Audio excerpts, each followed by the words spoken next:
What's up, ladies and gentlemen? Today is Friday, July 26, 2024, and this is Play By, the show where I bring you the best gaming news in a tiny bite-sized form. So if that's something you're interested in, make sure you hit the subscribe button down below. Today's topic is actually one I'm really excited for. It's probably the most excited I've been to talk about on a Play By in months. Right now it's July. Obviously, every July, San Diego Comic-Con happens. Usually there's not a video game announcement at San Diego Comic-Con, but it looks like this year there has been. Kinda. There was a statue spotted for the Legacy of Kain Soul Reaver Remastered 1 and 2. Now, if you've been on this channel for any amount of time, you know that I am a sucker for obscure horror games, obscure action games. Most games that people thought was bad, I really enjoyed, like Medieval. I love the fact that that got a remake.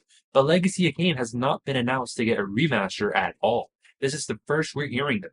I'm kind of curious as to who's making these figures, because if they were able to display this without approval of the company that's remastering Legacy of Kain, that's kind of interesting because they basically just ruined what would have been the biggest video game announcement of the year, assuming PlayStation 5 Pro and Nintendo Switch 2 doesn't get announced. Legacy of Kain began on the PlayStation 1, eventually came to the PlayStation 2, and it's kind of one of those classic PlayStation franchises. When you think the PlayStation 1, Legacy of Kain is usually a series you think of, or at least this specific image. It doesn't matter if we're talking about G4, YouTube videos, whatever, whenever people talk about the PlayStation 1, that's usually what gets shown. I personally find this a really big deal because Legacy of Kain is not really something people have really asked to come back.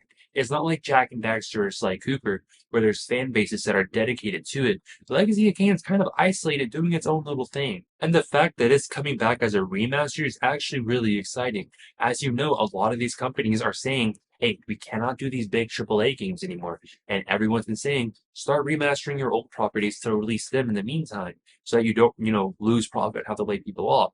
So if they're finally doing that, and Legacy of Kain is going to be the big one that starts this whole, I guess you could say actually Tomb Raider 1, 2, 3 remaster is what started this, but if Legacy of Kain is actually coming and this is not just something that they just threw out here for no reason, this is actually pretty big because this opens the floodgates for so many games to come back. I'm personally very excited for this, and I'm excited to see where this goes, what floodgates this could potentially open, but of course, only time will tell. Either way, this is a day one pickup for me. What about you? Let me know in the comments down below. Don't forget to like, comment, subscribe, try not to die, and I'll see you in the next video.